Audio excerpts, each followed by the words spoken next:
A gente ainda vai fazer um treinamento anti-capoeira, né? Que o povo fica fazendo dancinha, né? Quantos estão felizes? Fim de ano parece que a gente fica mais cansado, sim ou não? Eu expliquei para o pastor, vou explicar para você. Eu amo adorar em pé, só que esse final de semana eu fiquei muito em pé, e hoje eu fui trabalhar na comunicação em São Paulo, porque a gente teve o teatro de Hanukkah das crianças, e eu fazia muitos anos que eu não ficava na câmera, e eu quis, obrigado, querida, Deus abençoe. Gente, um aplauso para os nossos voluntários, por favor.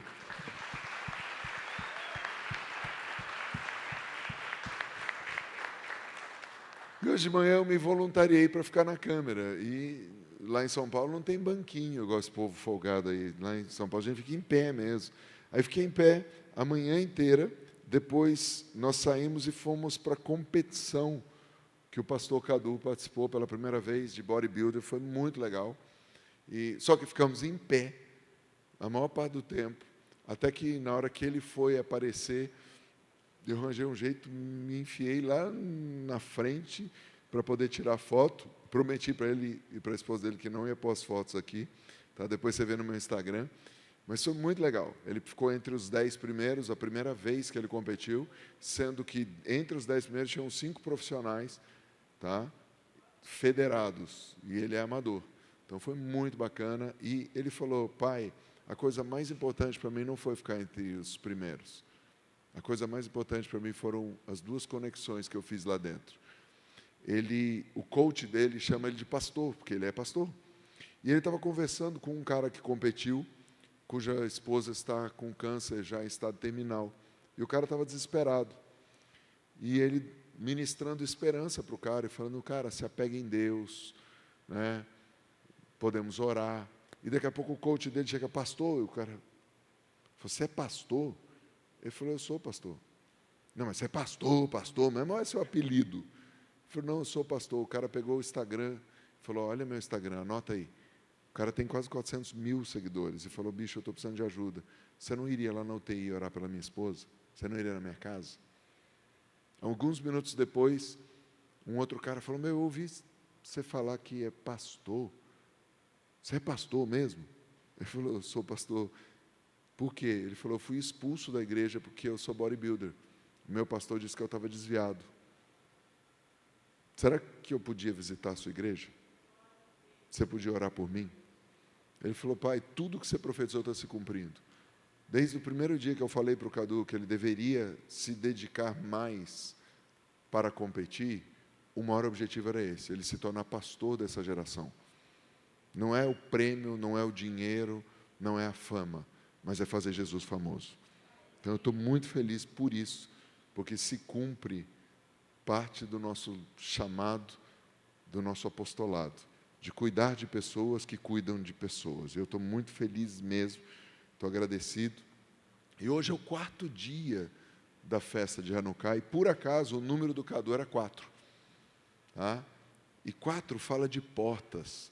E só tem um jeito de a gente abrir porta, diga com chaves.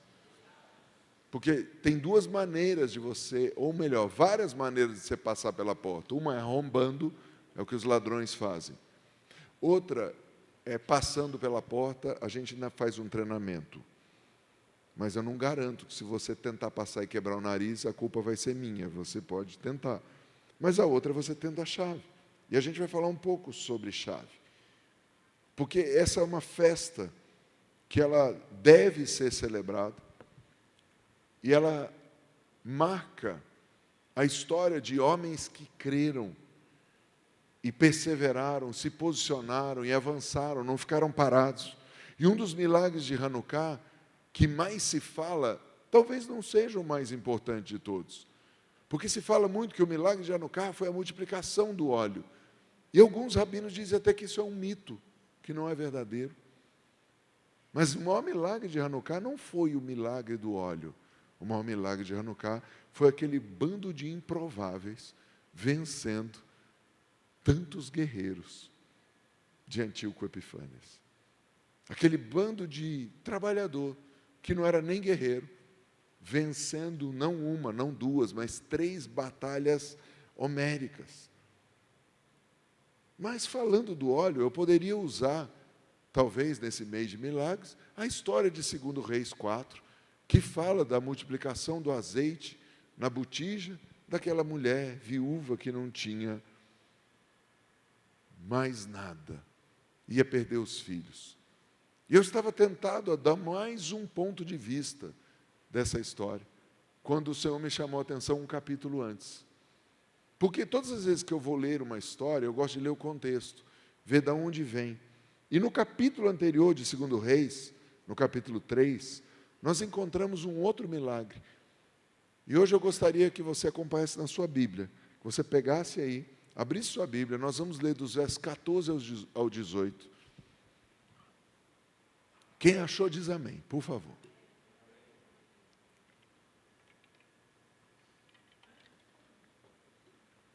Enquanto você está procurando, só para fazer uma pesquisa de auditório, quantos aqui sentem que o seu milagre está próximo, mas a porta está fechada ainda?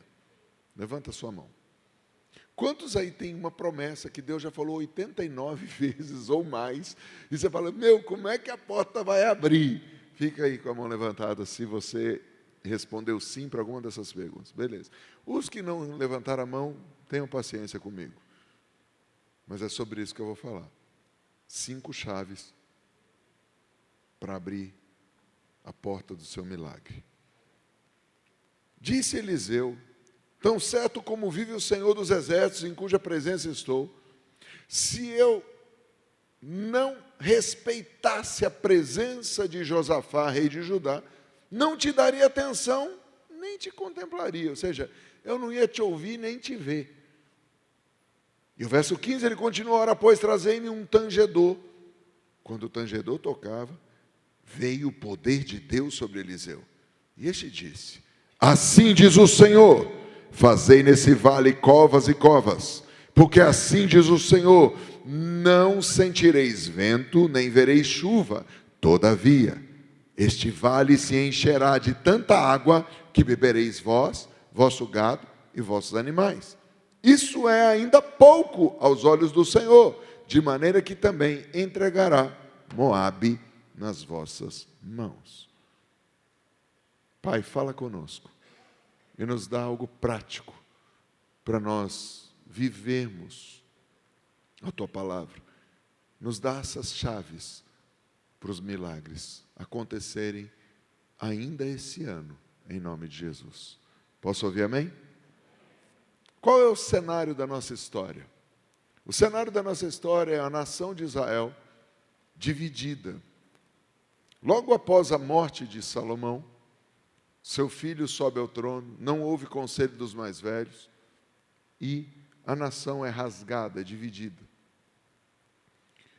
A partir de então, na história, Israel tem 2 reinos, o reino do norte, diga Israel, são 10 tribos, e fica o reino do sul com Judá e Benjamim, diga Judá.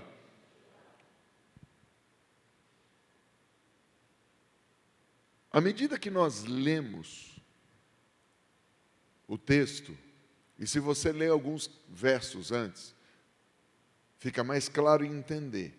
Acabe tinha sido rei de Israel, o marido daquela tal de Jezé. Já ouviu falar de Jezé? Quem tem sogra, quem tem alguém, sabe o que é Jezabel. Cara, é um espírito, não é uma pessoa. E pula nas pessoas. Mas o Acabe casou com essa mulher. E Acabe gera um filho chamado Jorão. E Jorão sobe ao trono logo depois que seu pai falece. E ele sobe no trono de Israel, 10 tribos, bem quando Josafá estava reinando já há 18 anos no sul, em Judá.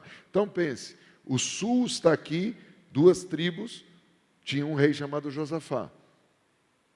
No norte era Acabe, Acabe morre, Jorão se levanta no trono. Beleza. Ao se levantar no trono, começa uma revolta dos povos que eram subjugados por Acabe, dos povos que tinham sido massacrados por Jezabel. Ao perder a força da feitiçaria de Jezabel, ao perder a força do encantamento dos 850 profetas, que eram os 400 de Baal, mais os 450 de Jezabel, a coisa foi tomando um rumo onde alguns povos se levantaram contra e falaram: eu não vou mais pagar tributo. Eu não quero mais me submeter a vocês. E nesse momento, um povo chamado Moabita, diga Moabita, se levanta contra Israel e fala: eu não vou mais, não estou afim. E não só faz isso, mas se levanta em guerra contra. Deixa eu fazer uma pergunta para você. Você já ouviu dizer alguma vez de alguma história de alguém que se separa do outro, mas não contente em se separar do outro, cria uma guerra contra o outro? Sim ou não? Porque se separar é normal, eu não quero estar mais com você, beleza, mas o problema é eu não quero estar com você, mas eu te persigo. Dois sócios se dividem, só que daí um fica tentando destruir o outro. Já ouviu falar nisso? É mais ou menos o que estava acontecendo. Moabe, não contente, resolve fazer guerra. E o ponto número 1 da nossa história está aqui. Seja humilde e peça ajuda. Porque foi o que Jorão fez. Jorão não tinha mais condições de lutar sozinho. Ele não tinha mais todo o poderio e o arsenal, como eu bem disse, do mundo espiritual, do dark side, das trevas. Então ele corre e pede ajuda para dois povos. Ele pede ajuda para Edom e ele pede ajuda para Judá. Dois grandes inimigos. E é interessante que, apesar de divididos, os dois vêm e aceitam ajuda. Tem muita gente que tem se perdido e perdido batalhas e não tem conseguido avançar e ter portas abertas porque não pede ajuda. Quais os motivos de nós não pedirmos ajuda? Vai incomodar, eu não vou te pedir ajuda. Quem aqui já chegou para um amigo e falou: por que você não me pediu ajuda antes? Levante sua mão. Por que você não ligou para mim? Eu tinha isso para te emprestar, eu podia te ajudar. Não, eu achei que ia te incomodar. Segundo medo que dá da gente pedir ajuda: mas vai que a pessoa não me ajuda. Ei, repita depois de mim: o não, eu já tenho. Se a pessoa me disser não mudou nada o meu status, é o mesmo. Digamos que você precisa de uma roda de bicicleta, você não tem a roda de bicicleta, e você pede para o Robson, e o Robson diz: não tenho. Mudou alguma coisa? Não. E se o Robson falar: tenho, mas não vou te emprestar? Não mudou nada também. Você não pode nem se ofender com ele não é obrigado a te emprestar nada. Agora, o maior problema e a raiz de não pedirmos ajuda, não é porque o outro não vai atender, não é porque eu sou muito educado, é porque eu sou orgulhoso.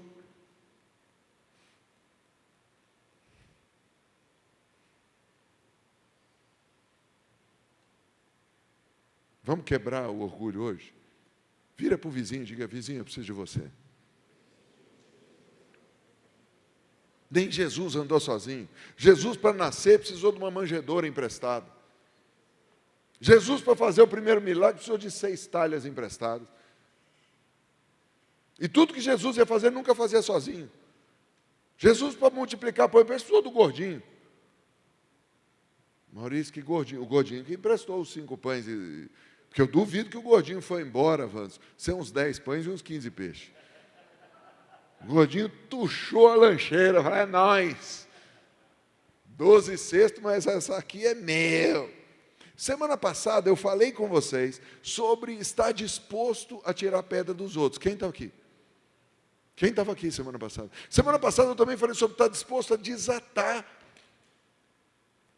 as amarras do outro. Sabe por quê? Porque quando eu estou disposto a te ajudar, amanhã você vai me ajudar também. Essa é a importância de congregar. Quando nós congregamos, nós começamos a ter liberdade de falar coisas. Começamos a pedir, e a pessoa não é obrigada a dizer que vai fazer, mas é sua obrigação. Se você quer o seu milagre, a primeira chave que você tem que ter é vencer o orgulho. Qual a chave? Diga: humildade. Inclusive, eu termino esse ponto número 1 dizendo para você o seguinte: O nosso mestre, Senhor, noivo, bom pastor, diz: aprendei de mim que sou manso e humilde de coração. Jesus vai orar no pior momento da vida dele, pede para 3 orar com ele. Mas os 3 dormiram. Se os 3 foram boca aberta, é problema deles. Gente, perderam a chance de ser os intercessores da história. Mas isso não quer dizer que o princípio está errado. Eu preciso sempre ser humilde e pedir ajuda. Isso nos leva à segunda chave. Se a primeira chave é ter humildade para poder pedir ajuda, a segunda chave é entender as nossas conexões. Eu tenho que entender que nem sempre eu preciso olhar para os coaches messiânicos, porque a média dos 5, caixa de fósforo. Para com esse negócio, amigo. Para. Se Jesus fosse pensar assim, para onde ele ia? Ele era Deus, como é que ele ia mudar de nível? Não, Jesus vem e desce. Nós somos de outra turma. Enriquecer é consequência de uma série de coisas, menos de você ser interesseiro. Eu vou repetir. Porque tem gente que só se conecta com outro por ser interesseiro. E nem sempre vai ser a pessoa mais rica que vai te ajudar. Às vezes os mais simples são os que vão mais te ajudar. Presta bem nas suas conexões. Porque Israel eram 10 tribos. E eles vão pedir ajuda para 2 tribos. O Eliseu só atendeu o chamado do rei Jorão, porque ele estava conectado com o rei Josafá. Por isso que começa o verso 14, eu não ia nem te dar ouvido, e nem meu tempo não queria nem te ver. Porque é engraçado que se você lê antes, ele fala o seguinte: vai pedir para os profetas da sua mãe, aquela vagabunda. Essa é a Bíblia de Maurício, versículo 4, verso 3. Mas era uma vagabunda, porque a Bíblia chama ela de meretriz. Tá? Vai pedir para aquela rameira da sua mãe que morreu, vê se os negócios estão lá. É desse jeito que o Eliseu trata o Jorão. Ele fala: porém, por causa da sua conexão, eu vou te atender. Olha para o seu vizinho com mais interesse agora e fala: eu preciso de você. Porque tem conexões que, ainda que você possa ter menos dinheiro que o outro, ainda que você tem que o outro não tem. Porque você conhece alguém que conhece alguém que conhece alguém. Quem está comigo? Se hoje é o dia 4 de Hanukkah, nós precisamos ter as conexões corretas. Diga: Deus, me mostra as conexões corretas. Será que vocês 2, minhas alunas de ontem, me permitem dar uma palhinha do que a gente conversou ontem? Para o povo não ficar com inveja de vocês. Mas ontem eu expliquei para elas por que nós fizemos o treinamento de fim dos tempos em 2023. Porque um dos códigos secretos bíblicos que estão escondidinhos ali é que 2023 é um número que nos leva a um tempo de desconexão e conexão. Tem pessoas que não é para a gente andar mais. Sabe por quê? Tem pessoa que, se você estiver junto, a guerra dele vem junto. E tem gente aqui que está levando esse fumo faz tempo. Vira para o seu vizinho e diga: manda o Ló embora logo. Quem que é o Ló, Maurício? Toda a família tem um Ló cego. Todo mundo tem um amigo Ló cego. Aquele cara encrenca, aquele cara que parece que vem com a nuvem da família Adams. E vem a musiquinha. Meu, ai Maurício, e se olharem para mim desse jeito, amém, Deus vai te dar outras conexões. Nós precisamos entender quais são as nossas conexões. Isso nos leva, então, a fazer uma oração. Diga: Deus, eu te peço perdão pelo meu orgulho. Quantos aqui confessam que algumas vezes não pediram ajuda? Então diga: Deus, fui orgulhoso, peço perdão. Agora, põe a mão de novo no coração e diga: eu me desapego de algumas conexões, principalmente de alguns parentes, porque geralmente eles mordem a gente.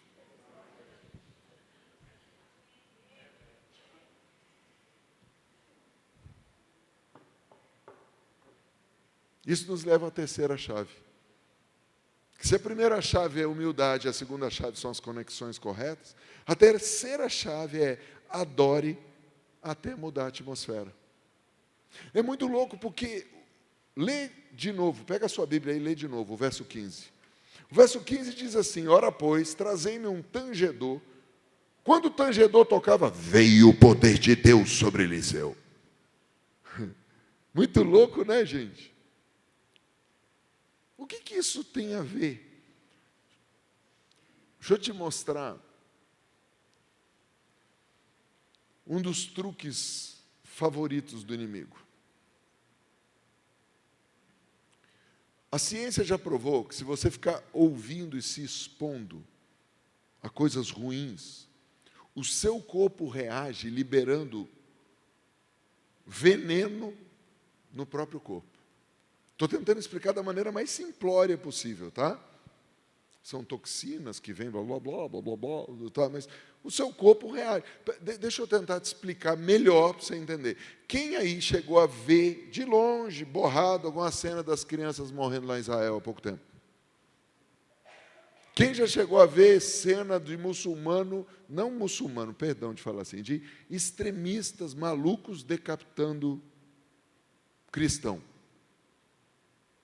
Faz mal, não faz? Sim ou não? Sabe qual é a estratégia do Satanás de fazer mal para você, sem você perceber? Ele pega canções que falam de tudo isso, de morte, de coisas ruins, e bota ritmo legal. Sabe por quê? O seu cérebro tem dois lados. E aí um lado engana o outro. Porque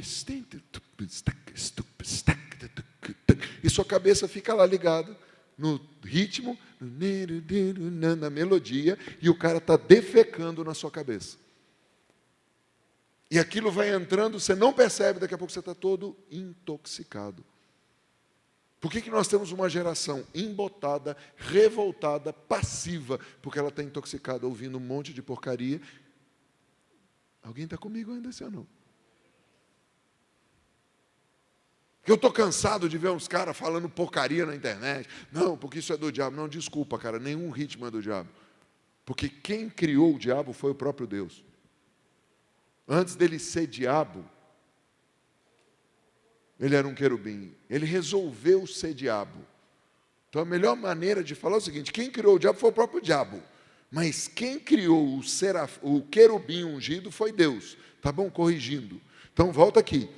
Quem criou o diabo? O próprio diabo. Porque ele resolveu ser diabo. Está comigo? Mas quem criou aquele ser que resolveu ser diabo? Porque é a mesma coisa de pai. Quem já viu um pai que tem um filho que é uma tranqueira? Quem gerou aquele filho foram os pais, mas quem decidiu ser uma tranqueira são os filhos. Tudo bem, tem pai que colabora. Tem pai que não corrige, tem pai que não acredita. Agora, eu vi uma teoria, Tiago, achei interessantíssimo, a teoria dos quintos dos infernos, de que o que a Bíblia diz, que não poupe a vara a seu filho, não é vara, a vara é conversa. Só que, gente, geralmente os filhos dessas pessoas são os que mais dá trabalho, que mais quebra as coisas, que mais cria problema. Gente, eu estou aqui, sou apóstolo, fui a 50 nações, prego, escrevi mais de 10 livros, já lancei centenas de livros de várias pessoas muito importantes no mundo. E minha avó não poupava a vara de marmelo. Não morri, tinha raiva da velha. Quebrava as varas, surgia, brotava a vara. Aí agora... E eu não quero nem falar da psicologia, porque eu amo os psicólogos e entendo que é importante a psicologia. Por favor. Mas tem umas doutrinas do inferno, irmão. Não, é melhor conversar. É, irmão? Deixa eu tentar te explicar um jeito. Se o guarda só conversar com você, você vai parar de fazer coisa errada? Não, sabe quando você para de fazer coisa errada? Quando chega aquela foto. E vem a cobrança junto com a foto. Entenderam? Chama multa. Mas, Maurício, o que isso tem a ver com mudar a atmosfera? Israel estava debaixo de uma taca por causa das coisas que eles fizeram. A atmosfera era terrível, era de guerra, era de medo, era de morte. E então, o Eliseu é chamado. Por quê? Porque o chorão, vai lá e chama o Josafá e chama o rei do Edom. E fala, gente, me ajuda, pelo amor de Jesus Cristo. Aí os caras chegam, o Josafá entra na cena e fala, por favor, não tem profeta? Chama aí os profetas. E aí o Eliseu é chamado. E o Eliseu dá aquela esculachada no Jorão. Mas o Eliseu chega na cena, a atmosfera está ruim. Pastora Ana Paula já bem falou isso. Tem gente que vai entrar na presença de Deus, tem gente que vive na presença de Deus. Mas espera aí, o profeta não vivia na presença de Deus? Vivia. Só que a atmosfera do lugar estava tão pesada que a única coisa que o Wi-Fi dele podia pegar era morte, derrota, tristeza. Quem já entrou num lugar que você se sente mal? Você entrou bem e sai com dor de cabeça. Você entrou feliz e sai oprimido. Você entrou ruim e sai deprimido. Você fala, meu Deus, o que aconteceu? Vamos tomar banho de arruda. Fazer um descarrego. Que desgraça foi essa? Dá 7 pulos, 4 voltas, levanta a cabeça, faz um negócio. E o Eliseu chega nesse climão. Então o Eliseu fala assim, chama um tocador aí. Chama um cara. Porque você tem que entender que a atmosfera de Israel estava debaixo, ainda que a Jezabel, ser humano, tivesse morrido, a atmosfera era aquela de Jezabel. E a adoração muda a atmosfera. A adoração muda a atmosfera. Espera aí, vamos tentar entender isso aqui. A guerra era contra os moabitas. Quem eram os moabitas? Diga, parente. Ah, não, pastor, moabita não é parente. Lógico que é. Lógico que é. Vai ver de onde surgem os moabitas. Espera aí. Israel e Ismael, os dois são filhos de quem? Israel e Ismael, os dois são filhos ou descendentes de quem? De Abraão. Abraão era parente de quem? De Ló. Ló está lá em Sodoma e Gomorra. A mulher do Ló vira pedra. As filhas do Ló pegam o Ló. Incesto. Aí tem um filho que dá origem aos moabitas. O Ló era parente de Abraão. Então era parente, distante. Não diz para você que parente morde a gente? Está lá na Bíblia. É o parente. Aquela guerra de família. Aquela briga. Ai, pastor, nem fale, eu acho que eu nem vou no Natal esse ano, meu Deus. Todo mundo tem um parente que a gente ora para não ir no Natal. Para não ir na festa da avó. Ou é bêbado, ou é drogado, ou é desacertado, ou é amargurado. Sabe aquelas pessoas que dizem, tudo bem, bem para você. Você fala, meu Deus, chegou o encosto. Jesus, estava bom demais para ser verdade. Eu não vou pedir para você levantar a mão, vai que seu parente está assistindo na internet e vê isso aí. Vai ser motivo de falar de mim. Né? Já basta as minhas guerras com os meus parentes, vai ter os seus parentes, cada um com seus parentes. Isso está lá em Gênesis 19, para quem é curioso, Gênesis 19, de 30 em diante, fala desse incestozinho lá da filha do Ló. Bem, mas todo mundo aqui já teve aquele climão ruim na família. Todo mundo aqui já teve aquele climão. E, geralmente, quando nós estamos precisando do milagre, o clima não está bom. Quantos concordam comigo? Porque uma coisa é o milagre acontecer. Então, pensa comigo, você está lá na festa, nas bodas de Caná, você nem sabe que acabou o vinho, vem outro vinho melhor. Pô, aconteceu. Para você nem é milagre aquilo. O milagre foi para o noivo, para a noiva, para os pais dos noivos. Isso foi milagre. Para o cara que devia ter comprado e não comprou, o MC da festa, o mestre de cerimônia, sei lá o que fosse. Ou seja, quando eu preciso de um milagre, o clima está ruim. Como que eu mudo? Primeiro, sendo humilde. Segundo, tendo as conexões corretas. Terceiro, porque volta para as bodas de Caná. Nas bodas de Caná, alguém teve que ter humildade de pedir. Nas bodas de Caná, alguém se conectou e convidou Maria, o filho, com os 12 barbudinhos. Não reclame dos penetras da festa, porque às vezes os penetras da festa são os que vão resolver teu problema.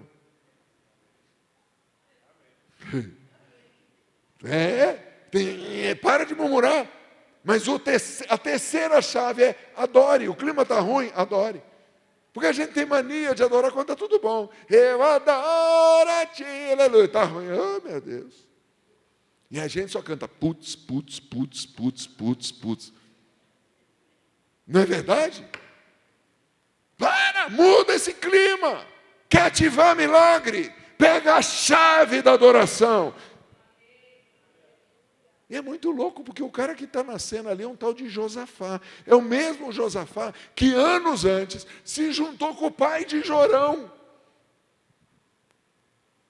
Pega aqui o código, pega isso aqui.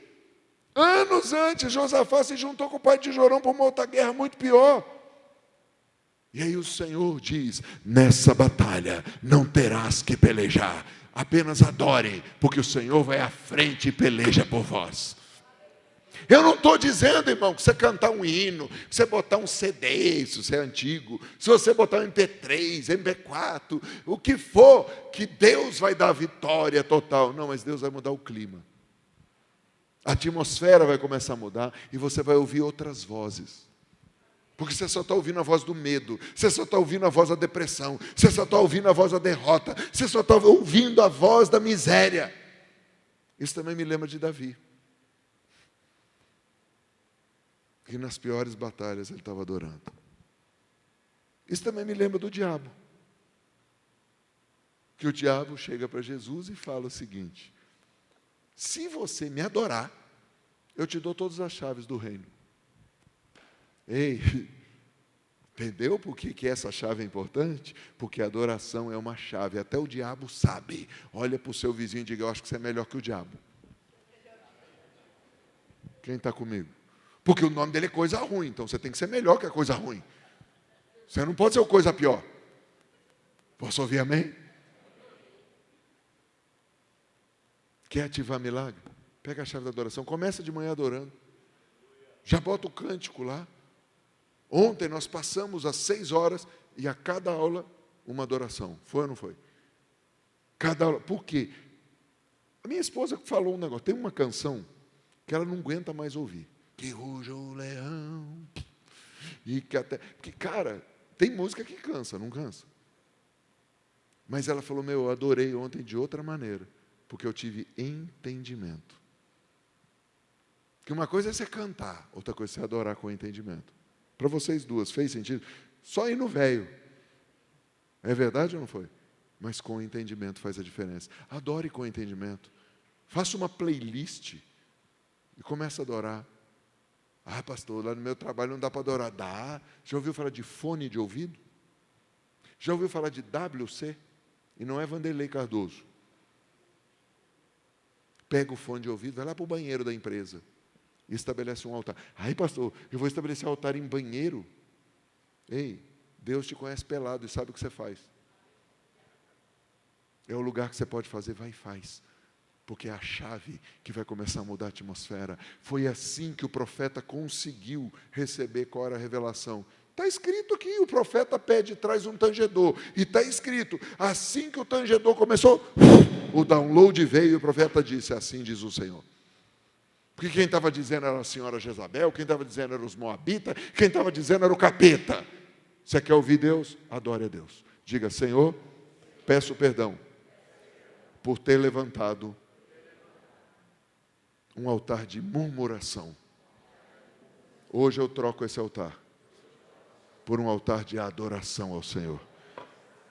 Nos próximos 60 segundos, comece a adorar aplaudindo, falando com palavras para Jesus, eu te amo, eu te adoro, seja espontâneo, adore a Jesus com palmas, adore, porque a palavra de Deus diz que com o saltério de 10 cordas, são seus 10 dedos, comece a exaltar. O salmista diz, aplaudir o Senhor, no meio dos louvores Deus habita. Nos próximos 40 segundos, aumenta a sua adoração, abre a tua boca e diz, eu te adoro Jesus, eu te entronizo Jesus, na minha casa, na minha família, eu te exalto Jesus, recatalabasandalabassai, dá um glória, dá um aleluia. Você que está em casa, muda a atmosfera da tua casa, muda a atmosfera da tua família, muda a atmosfera.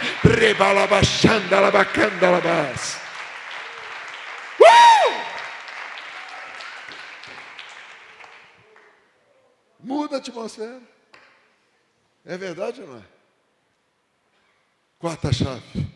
Siga a direção profética.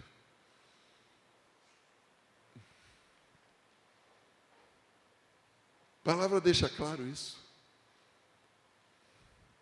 Se você crê em Deus de todo o coração, você confiar em Deus, você vai estar seguro.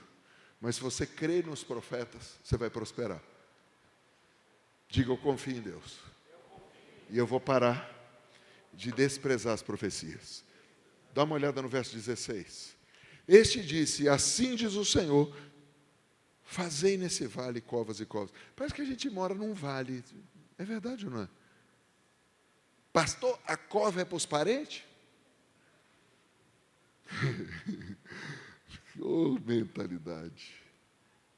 Ainda que pareça estranho, siga a direção profética. Quando Pedro surfou sem prancha, ele seguiu a direção profética. Quando os discípulos fizeram a pesca maravilhosa, eles seguiram a direção profética.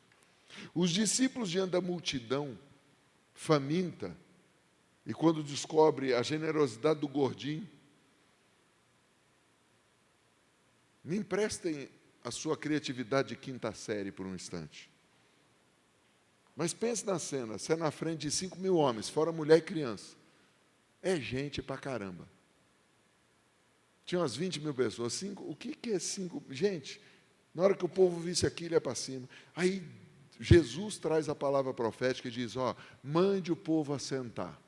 Eu imagino, na minha criatividade quinta-seriana, de que Pedro e mais um, que Pedro é aquele cara que falou o seguinte, já entendi a estratégia do mestre. Se fosse o pastor Wanderson, um dos 12, Pedro ia chegar e falar, Vandeco, já entendi a do mestre. Aí o Wanderson pergunta, qual foi? Ele falou, bota os caras sentados, na hora que o último sentar a gente corre, tem vantagem. Cara, não faz o mínimo sentido. O que tem mandar sentar e qual a garantia de que vai multiplicar?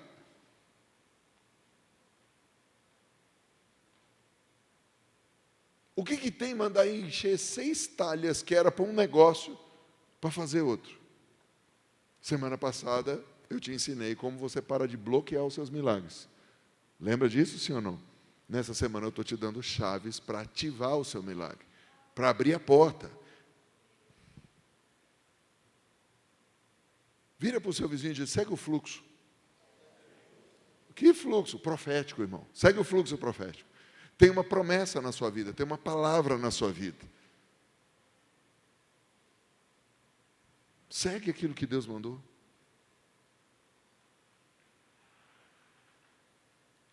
Eu me lembro quando eu falei para o pastor, pastor Wanderson, eu quero pregar dia 3 e quero pregar dia 10. Minha esposa perguntou, você tem certeza disso? São os 2 piores finais de semana do ano para a gente, em termos de agenda. Eu demorei uns 40 minutos para tirar o sebo do pastor Cadu. Você já viu que todo mundo é moreno, dos caras que faz bodybuilding, porque eles se pintam. Ele me encostou, eu fiquei assim, meu Deus, te amo, mas nem tanto. Porque ele é uma coisa, eu não estou ali, não ganhei nada. Não... Gente, dá até dor de barriga de pensar. Dá dó nos caras, dá cãibra nos caras. E ele lá, e eu lavando aquilo, sai aquele negócio, parece ferrugem. Mas eu entendi de Deus o que Ele está querendo. Porque quando Deus me deu essa palavra, eu falei, eu não prego isso em São Paulo, mas eu prego em São José. Porque nós estamos no vale. E o Senhor está dizendo, comece a cavar suas covas. Ainda que não faça sentido, lembra das profecias. Porque quando eu estava me preparando para esse mês, Deus me fez lembrar. E eu esqueci de novo essa semana. E hoje, voltando de São Paulo para cá, Deus me lembrou de novo. Uma visão que as nossas irmãs tiveram ali no meu gabinete, de um trator que passava. E eu falei, bendito. Fala para o seu vizinho mais uma vez, segue o fluxo profético. Vai naquilo que Deus mandou, anda naquilo que Deus falou. E a última chave, não menos importante, muito cuidado com os sentimentos. Então levanta a sua mão e fala, Deus, eu vou seguir o que o Senhor já falou. Agora, se você não tem nenhuma profecia, cadê o pessoal da intercessão? Fica de pé, todos os intercessores. Vocês queriam ir embora mais cedo, dançaram. Quando acabar o culto, o pastor vai chamar vocês, vocês vão vir. Se alguém não tiver uma profecia, vocês vêm aqui, não vai embora enquanto não der uma para você. É só casa profética, pelo amor de Deus. Você não pode visitar aqui e não ter uma profecia. Tem igreja aí copiando a gente há 30 anos, estão tentando aprender, mas a gente profetiza mesmo. Pô, quem é você na fila do pão para falar isso? Eu sou o cara que disse que os Estados Unidos ia queimar 2 vezes. Caíram 2 torres, isso foi em 2001. Eu sou o cara que avisei que Deus ia julgar de novo. Em 2008, quebrou a bolha, ou explodiu a bolha imobiliária nos Estados Unidos. Eu sei quem sou eu sei o que eu tenho treinado, e aqui tem uma equipe profética. Muitas pessoas eu mando vir para cá. Então, se você não tem uma palavra profética, entra na fila que você vai sair com uma hoje, você vai andar nela e os teus milagres vão começar a acontecer. Obrigado. Então, vocês todos, ai do que foi embora, vai ter hemorroida se for embora e não vier aqui. Desafio profético. E ainda vai ter que trazer oferta em ouro. Vai que o pastor Vaga começa a orar para você não vir. Jesus de Nazaré, o que é isso? Estava tão bem. Minha mãe já assim, meu Deus, quem que pariu esse menino? É porque eu vou falar de um negócio que é ruim. Que negócio que é ruim? Vai para o verso 17. Porque assim diz o Senhor. Mas peraí, o Senhor já não tinha dito? Mas ele continua. E diz assim, não sentireis vento, nem vereis chuva. Do que ele está falando? Ele está dizendo, vai e cava poço. Muitos de nós, não nós que estamos aqui, os que não vieram, só iriam cavar o poço depois que sentisse o cheiro da chuva, que visse o climão mudar, e o vento. Alguém está comigo? Não, é o Gideão, vou fazer prova. Para de ser otário. Faz prova não, Deus falou, acredita. Acredita. Acredita, faz pelo que Deus falou que vai dar certo. Faz do jeito que Deus mandou que vai dar certo. O mundo não vai entender. Mas cuidado com os seus sentimentos. Por isso o profeta alerta, não sentireis, nem vereis. Ou seja, eu falei isso semana passada, eu estou batendo de novo na mesma tecla. Cuidado com o teu racional, cuidado com o teu emocional. No natural não vai parecer que vai dar certo. Não está nem com cara de chuva. Cuidado com os sentimentos, porque eles podem boicotar o teu milagre. Maurício, como que o sentimento boicota o meu milagre? Atrapalhando a sua fé. Mas como que atrapalha a fé? Espera aí, a fé não vem por ouvir a palavra de Cristo? Sim ou não? Quando eu estou ouvindo muito meus sentimentos, os sentimentos falam mais alto do que a palavra de Cristo. Eu tenho uma voz mais alta. Vai dar tudo errado, você vai morrer, você vai falir, você vai perder tudo. Diga, problemas são temporários, mas a promessa e aquele que prometeu dura para sempre. Problemas são temporários, mas o que me prometeu é o eterno. Você pode aplaudir o nosso Deus eterno?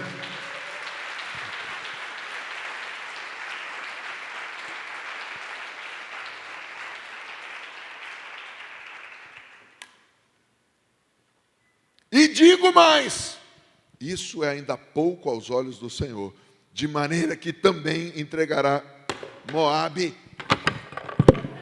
nas suas mãos. Olha para o seu vizinho e diga, vai ter terremoto. O chão vai tremer. O Senhor vai esculachar com os meus inimigos. Deus não está dizendo, eu só vou dar solução. Ele está dizendo, agora eu comprei tua briga. Sabe por quê? Um dos títulos que Deus mais ama ser chamado é pai. Quem é o pai que gosta de ver o filho apanhar? Quem é o pai que gosta de ver o filho sofrer? Um dos títulos que Jesus mais ama ser chamado é noivo. Que é um noivo que vai aceitar alguém enchendo o pacová da sua noiva, fustigando a sua noiva. Diga, o meu noivo é ciumento e o meu pai é o rei, eterno, justo juiz.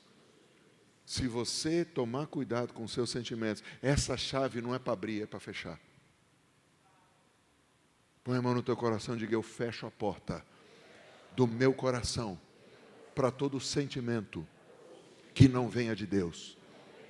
Eu fecho a porta das minhas emoções para toda influência maligna. Ainda que lá fora esteja um vendaval, aqui dentro mora o príncipe da paz. Você pode aplaudir a Jesus, o príncipe da paz?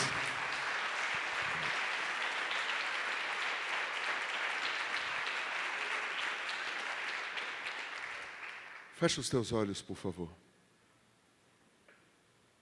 Repita depois de mim, Senhor Jesus, o que eu faço com essa palavra? Senhor Jesus, faz de mim um sacerdote na tua obra. Senhor Jesus, me ajude a te glorificar. Eu tomo posse de todas essas chaves, porque eu sei que o meu milagre está chegando. Meu amado, todo milagre é processual. Alguns, pouquíssimos, são instantâneos, mas 99% dos milagres da Bíblia são processuais. Para ter os 5 pães e 2 peixinhos foi fácil, ele trouxe. Mas para ter a multidão comendo, teve o processo, faz sentar, reparte, ora. Para ter o vinho, teve que encher de água. Para aquela mulher ter a botija de azeite sendo multiplicada, ela teve que pedir emprestado, pedir o conselho profético. Qualquer milagre da Bíblia, você vai encontrar essas 5 chaves. E eu vou pedir para a Lu contar para a gente o milagre dela, o Edinho. E eles falaram, porque às vezes a gente acha que é assim, chegar aqui e falar, cabum, chacatá, e aí recebe. Não, querido, você recebe a palavra, aí você tem que ter humildade, reconhecer onde você está errado, você tem que se desconectar e conectar, e todas as outras coisas. Então, ouve essa história linda, porque você já recebeu a chave, mas você vai ver que vale a pena. Talvez para você esteja no passo 1, talvez alguns estejam na chave 3, não sei em qual que você está, mas eu sei que os milagres vão acontecer, se nós entrarmos num processo. Hoje, na competição, um dos caras que mais emocionou todo mundo, é um cara que já teve 190 quilos, e estava lá com 90 e poucos, 100 quilos, e ele chorou. Não é o pastor Cadu teve 150 e pouco. E é interessante, não foi do dia para a noite, foi um processo de superação e mudança. Mas o que é isso? É um milagre. Sabe qual é o maior milagre que você precisa ter? Essa conversão aqui. Deixar tudo que você acredita no coração afetar o seu cabeção. Porque eu creio que Jesus veio em carne, quem crê? Eu creio que Jesus nasceu da virgem, quem crê? Eu creio que ele viveu sem pecado, quem crê? Eu creio que ele morreu na cruz por mim, quem crê? Eu creio que ele ressuscitou, quem crê? Eu creio que ele está intercedendo por mim, quem crê? Eu creio que o Espírito Santo mora dentro de mim e está intercedendo por mim, quem crê? Mano, o que mais você precisa? Você tem Deus intercedendo por você, tem Deus intercedendo por você. Eu creio que tem um monte de promessa para mim. O que falta? Falta isso aqui e obedecer isso aqui. E eu não mais sentir pelo que está à minha volta, mas eu sentir pelo que está dentro de mim. E aí começar meu processo. E andar no meu processo de restauração, andar no meu processo de milagre. Um aplauso para esse lindo casal e escute o processo do milagre.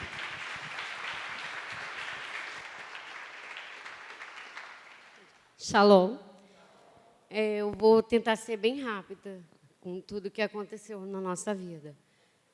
Antes da gente entrar aqui, a gente tinha uma adega e a gente entramos em falência.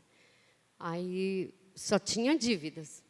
Perdemos tudo, perdemos casa, carro, caminhão, tudo, só sobrou dívida para a gente.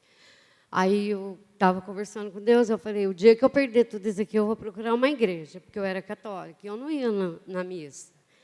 Aí foi aí que me apresentaram essa igreja. Desde o primeiro dia que eu vim, eu me apaixonei por aqui. Veio eu e a Renata, a minha filha. Aí eu chegava em casa e eu falava, nossa, Edinho, o culto hoje foi para mim. Sempre era para mim. Hoje o culto foi para mim. Aí vinha eu e a Renata, sexta e domingo. Só nós duas. E as meninas, né? As pequenininhas, que agora já estão tudo moça. Aí teve um dia que eu falei para o Edinho, não, eu estava me arrumando, daqui a pouco o Edinho se arrumando também, né? Aí eu falei assim, onde você vai? Ele falou, não, vou com vocês também. Aí ele veio, né? Aí eu comecei a frequentar aqui, nossa, todo mundo recebeu eu, nossa, como se eu fosse filha deles. Fui muito bem recebida aqui, o pastor Vandes, o Vacil. Aí tinha aquele, sempre no culto do Shabat tinha a GA, né? GA. Aí a gente ia lá. Aí o Edinho tem uma causa na justiça, que até agora nada ainda também. Aí eu falava assim, vamos entrar. Aí o pastor Vacil, causa na justiça, é aqui, nós ia. Aí teve um dia que eu peguei, saúde, é aqui. Aí teve um dia que eu falei assim, aí o pastor falou assim, porta de emprego. Aí eu peguei e fui. Aí a Renata e o Edinho começou a dar risada de mim. Eu falei assim, mãe, você está louca? Você está querendo trabalhar onde? Aí o pastor fez oração. Aí eu cheguei em casa, né, Deus pôs na minha cabeça, que eu já fazia salgadinho, mas para mim, né? Aí eu tinha um cartão do Tenda de crédito, eu peguei e falei, vamos lá, Guidão, comigo? Fui lá e comprei. O que dava para comprar? Comprei frango, comprei trigo, né? Aí eu comecei a fazer e vender e postar no Facebook, foi indo. E nisso eu vindo aqui, nós vindo, né? Até então que nós fomos batizados aqui, né? Do jeito que nós entrávamos, nós saía. Aí eu achava linda a cantina, né? Porque sempre teve a cantina. Onde eu conversei, aí eles não quis mais a cantina. Eu falei com o pastor Vandes, pastor Vandes, o senhor não vai alugar ali, não? Ele falou, tem que ver com o pastor Wagner, né? Não é com a gente, não. Eu falei, tá bom. Aí eu peguei, né? Eu falei, então tá bom, então, né? Aí mesmo assim, eu trabalhando, a Lúcia lembra do dia que ela pediu bolinho para mim, né? Pelo Facebook, daí eu falei, não, eu sou da sua igreja também. O mais legal, ela pede o bolinho, não sabe quem é, né? Olha, eu sou da sua igreja. Então, daí também já foi, né? Porque ela pediu 10 bolinhos. Ela falou, você entrega? Eu falei, entrega. Daqui a pouco ela falou, eu quero 100 bolinhos. Eu falei, nossa, Edinho, a mulher quer 100 bolinhos.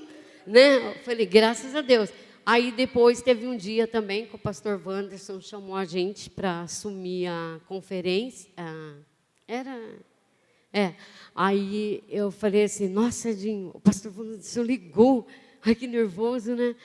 Aí eu falei assim, oi, pastor Wanderson, posso pensar? Aí eu vou pensar um pouco. Aí daí eu peguei e falei para o Edinho, seja o que o Espírito Santo quer de mim, né? Seja o que Deus quer.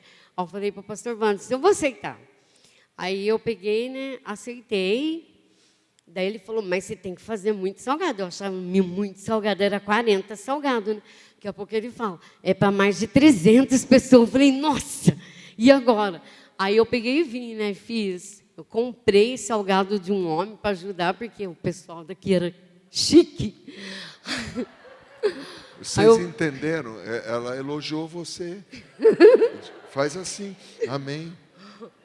E você é chique também, você é daqui. Aí eu peguei e fiz, né? Só que daí, aí o pastor Wanderson, deu certo, né? A gente trabalhamos 3 dias, o pastor Wanderson falou, você quer saber de uma coisa? Quer assumir a cantina? Pode assumir. Eu falei, tá bom. Aí eu comecei a ver o salgado do homem, eu não acertava o salgado do homem. Uma hora estava cru, uma hora estava muito assado. Aí eu comecei a fazer, foi a hora que Deus abençoou, né? Que todo mundo aqui começou a comprar o meu salgado, todo mundo gostou, né? Esse foi o que me ajudou. Nossa, eu saí da falência mesmo, porque daí em casa também eu vendia as coisas, né? Eu tenho meu delivery hoje. E daí eu queria falar um pouquinho também da minha anemia, né? Que eu estava num culto aqui e a Lúcia falou. eu estou vendo aqui pessoas curadas de anemia. Eu nem liguei, né? Eu falei assim, ai, bem que podia ser para mim, né? Aí eu fiz os exames, cheguei lá, o médico falou, meus parabéns, você não tem mais anemia. Eu tomava Neuropuru na veia. Já é o segundo milagre, né? Aí o terceiro, para ajudar eu, mais uma vez, o Ciclos da Vida me chamou, né? Ai, você quer participar? Eu falei, nossa. Eu falei, o que é isso? Eu nem sabia o que era aquilo, né? Porque eu sou nova aqui, assim, agora que eu estou começando a participar disso. Aí foi a hora que eu me aceitei, eu saí da minha depressão, comecei a me amar, né? Comecei a me aceitar e eu comecei a cuidar de mim. Para quem não sabe, eu já fiz bariátrica, eu estava voltando a engordar tudo de novo. Aí os Ciclos da Vida me ajudou muito. Eu quero agradecer a todos os pastores aqui. Agora, 30 quilos já. E eu quero agradecer, né? Obrigada. Eu quero agradecer ao pastor Vacil, né? Que ele é um anjo na vida da gente. Sempre, sempre a gente vinha aqui derrubado. Nossa, parece que vinha um monte de gente nas costas da gente. A gente saía aqui aliviado e ia embora na paz, sabe? Para aguentar a semana toda, porque era só choro, era tristeza, era tudo isso. Faz quanto tempo isso, Lu? Já vai fazer uns 7 anos que a gente está na luta. E até agora não teve, ainda não saiu a causa na justiça. Mas, graças a Deus, Deus revigorou a gente. Posso falar um negócio? Pode. Se tivesse saído, resolvido tudo, você ia se matar comendo, né? Graças a Deus que não saiu, né? Deus precisa reeducar a gente para a gente poder ser restituído. Diga, reeducação. Reeducação. Para a restituição. Restituição. Se você ainda não entendeu porque Deus não restituiu dinheiro, propriedades, é porque você ainda não foi reeducado na maneira de administrar o tempo, de administrar sua própria vida, o templo do Espírito. Entra nessa escola. Quer falar mais alguma coisa, Lu? Então, eu queria falar também, né, que é importante da gente participar de uma célula, né, que nem assim, a gente... Eu participo do Diáconos e Comissário, é muito bom, nossa, muito bom. E a igreja precisa de bastante pessoas, né? Tem muita gente que a gente só vê no culto, né? Ainda quando vê. Eu queria falar, Bri. Aqui embaixo, na legenda, está escrito, tomou? Não, é importante, Deus é grandioso, né? Foi muito grandioso, está sendo na minha vida. Eu vou pedir para o pastor Vacil e a pastora Cleusa virem orar por eles, ungí-los. E enquanto eles estão fazendo isso, eu queria pedir para os intercessores já virem para frente. Se você não tem nenhuma palavra profética, não recebeu nada, até hoje, Deus vai falar com você. Maurício, eu já tenho. Pode vir para frente e já ficar de frente para lá. Tá? Oi? Agora, Maurício, eu já tenho sofá minha, quero mais uma. Pode vir. Porque nós vamos fazer um ato profético agora. Não só de receber uma palavra quem não tem, mas de ativar as palavras que já existem. Se você estava desanimado, você estava cansado, quem nunca sentiu esse sentimento de, talvez não falência financeira, mas uma falência emocional, física, no casamento, e achando, vai acabar tudo? Vai não. Se você ainda está vivo, há esperança. Se você ainda está vivo, há esperança para você. Eu queria convidar cada um. Se você precisa de uma oração, você vem. Se você não precisa de oração, mas eu queria só uma confirmação, vem. Mas nos próximos 5 a 10 minutos nós vamos adorar, usando a chave número 3. Porque a atmosfera vai mudar e você vai levar essa atmosfera para a tua casa e vai continuar esse altar de adoração. E eu queria, junto com você, selar isso como oferta. Mas eu também tenho um testemunho para dar. Na nossa conferência, havia um número que faltava para cobrir a conferência. E eu fui com a minha esposa para o gasofilácio. A gente não tinha o dízimo daquele número para dar. E eu vi minha esposa chorando, eu falei, você está chorando por quê? E ela nem olhou para mim, ela falou, Deus, eu ainda vou trazer um dízimo e uma oferta desse valor para o Senhor. Entre sexta e hoje, o que nós estamos ofertando, e o pastor Wagner sabe disso, e o que nós estamos dizimando, é maior do que aquilo que ela tinha falado. Quando foi a nossa conferência? 40 dias atrás. E minha mãe soltou uma palavra sexta-feira. Quinta-feira. Se os milagres começaram para o presidente, o óleo desce. Vai chegar em você. Em outras palavras, vira para o seu vizinho e diga, vai chover na sua horta. E é só o começo. É só o começo. Porque o Senhor diz mais, eu não só vou encher esses poços de água, porque Israel estava sitiado sem água. Você quer vencer uma guerra? Tira o suprimento do inimigo. Os moabitas tinham tirado e cortado todas as fontes. E o Senhor disse, tá bom, não vai ter fonte. Cava, porque eu vou fazer chover. E não fica preocupado, que não tem nuvem no céu, você não vai sentir nada. Mas eu vou fazer, e não só isso, eu vou dar cabo dos teus inimigos. É com esse clima de Hanukkah. Porque uma das chaves de Hanukkah foi adorar. Inclusive, um dos nomes dos filhos, Yehuda, Judá. Matitiahu, Mateus, que era o pai, tinha 5 filhos, um deles se chamava Judá, que é o adorador guerreiro. Eles não sabiam usar espada, lança, mas eles sabiam adorar. Adore ao Senhor. Mas eu não canto como fulano, não toco como Beltrano. Deus não está nem aí se você canta, você toca. Deus está aí, se o teu coração entroniza Ele. Eu convido você a ficar de pé agora, eu convido você que está em casa, a pegar esse QR Code e fazer uma oferta profética do primeiro dia da sua virada. Eu não estou falando de virada de 2024, não, estou falando de uma virada de jogo. Você não é um falido, você não é um derrotado, você não é um abandonado, você é um filho amado. E o Senhor te ama e o Senhor está dizendo, ei, começa a andar na minha palavra profética, porque eu vou fazer chover e vou me vingar dos teus inimigos. Se você precisa de oração, venha. Se não precisa de oração, venha, eles vão profetizar. Todo mundo está ativado aqui para profetizar sobre a tua semente, profetizar sobre a tua vida. E depois vocês, intercessores, ofertem também. Vamos adorar o Senhor. Vamos adorar o Senhor.